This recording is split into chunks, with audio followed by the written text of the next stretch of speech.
Alright, got some gangster shit for you today. Got this movie called GATAO. Now, part 2, Rise of the King, and part 3, The Last Stray, is on Netflix. For some reason, they don't have the first movie on there, so I looked it up on YouTube. And the only ones they have is the Indonesian version and the Taiwanese version. So I couldn't find it in English, so bear with me on this one, but this shit's lit. So it starts off with my man Ping and his boys. They about to meet up with some niggas. Then all of a sudden, shit turns haywire. They start beefing in the subway. Everybody wants to beef. But when niggas ran away, Ping was the only one that got caught by the police. 5 years later, his crew working at the sweatshops and flea markets and stuff. His other niggas got some gambling rings going. You got this squad beefing with niggas, and that's Cho, Ping's right-hand man, and Lily's brother. And you know he not hearing that bullshit that other man's talking about. Talking a gang of shit when you got 40 niggas behind you. So don't come around with that bullshit. You know what time it is. Then there was a funeral for one of the older bosses. Michael and his gang was in attendance. See, Michael's a part of this other gang. They're trying to keep the peace. But you know the peace ain't gonna last that much longer. Especially after he murks the other boss that puts him in the same coffin with him. Yeah, he stabbed him straight in his heart. Then Ping gets out of jail and his right-hand man's there to bail him out. Gets him working at the shop and gives him money. You know what I'm saying? Got him right, because that's how the squad do. Then he goes back home to check on his grandma Nene. Then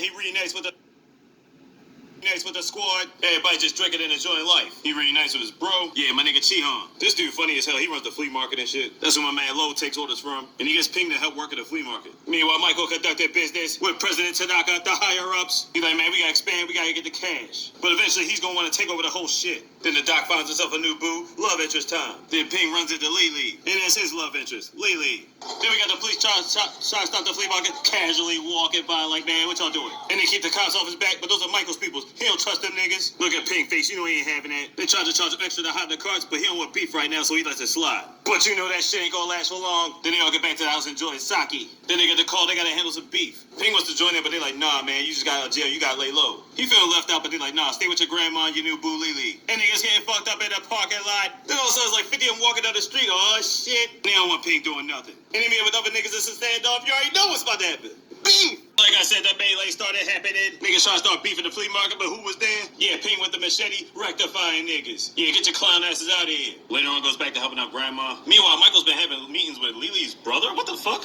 Now, because I couldn't read the subtitles, I'm thinking to myself, he's either 1, turning on niggas, 2, trying to keep the peace, or 3, trying to make a deal. I don't know what's going on with my man. He always getting high now. Then we got Michael speaking with the bosses. He's probably fed up with these niggas. He hearing what they got to say, but you know he got plans. Then we got boss man about to pick up his girl. You already know he about to give her the business. Then he gambles because he likes to gamble. Unfortunately, he's terrible at it. He asks Lily for 200K. She's like, you don't get the fuck out of here with that. Like, you think I got the kind of money? I sell children's books. Like, fuck. So my man Chio gets to him. He's like, look, man, I'll straighten this shit out. Back at the spot, all the bosses are gathered around. Somebody sent the warning shot through their window. You only had to guess who it was. You know it was Michael's boys. Speaking of Michael, he about to pick out his random thought for the night. He gets little shorty in the blue dress. But as a foreplay, he ends up giving her the business. Then his niggas go to the parking lot. He feel like something off. You didn't write something off. Niggas got ambush and PK for the action. They said they warning shot. And now they celebrating. At least for the time being. And this chick some money and sends his thought on her way because he don't want her. He wants Lily. Then he takes Lily on a date, teaches her how to shoot, and they had a nice little date. Then we get back to the boss niggas making calls about some shit because I don't know. Like I said, I can't read the subtitles. And then Cho meets up with Michael again. This time it's a standoff. And I really don't know if they're trying to do business or what. Apparently they didn't because right after that, my man Lo gets kidnapped. They put him in a bag and beat him like a fucking pinata. They dropped him on the doorstep like yesterday's garbage. And he's fucked up. I thought he was dead at that point. But he made it to the hospital. You know when Pink gets the word he's about to cause mayhem? Lily gets to him like, come on, whatever you about to do, it ain't worth it. But you know he ain't hearing that shit. She tries to get him to stay, but it ain't happening. Then Pink checks on Lo at the hospital, who's completely fucked up. He starts busting down crying. You know somebody gonna get fucked up. When gangsters cry in movies, you know they got some shit planned. Meanwhile, boss man that fucked around with his gambling debts, I can't even speak, runs into Michael and says, I'll pay all your gambling debts, but you gotta kill Cho. And you know he told him that. You know he didn't have the heart to do it. Cho's in the parking lot. Ping's in the car with his grandma. He gets ambushed by this motherfucker pushing his car. Meanwhile, the boss gets a gun to his head out of nowhere. Boss dead. Grandma dead. Ping is pissed the fuck off. Boss about to shoot Cho. He can't.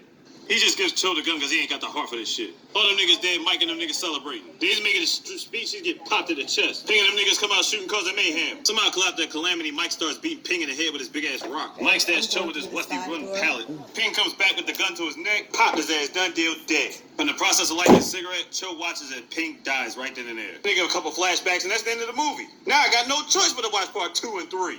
How Ping just gonna die and shit? Is Michael really dead? Because he really just shot him in his neck. If he wanted to kill him, he could have shot him in temple. Guess I won't find out till I watch GATAO 2, Rise of the King. I wish I knew what they were really saying, but like I said, I couldn't find one with English subtitles. The only ones they have is the Indonesian ones and the Taiwanese subtitles.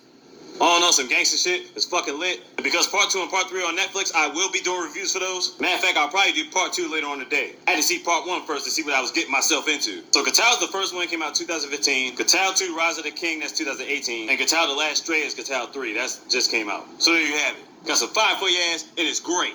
Some old gangster shit.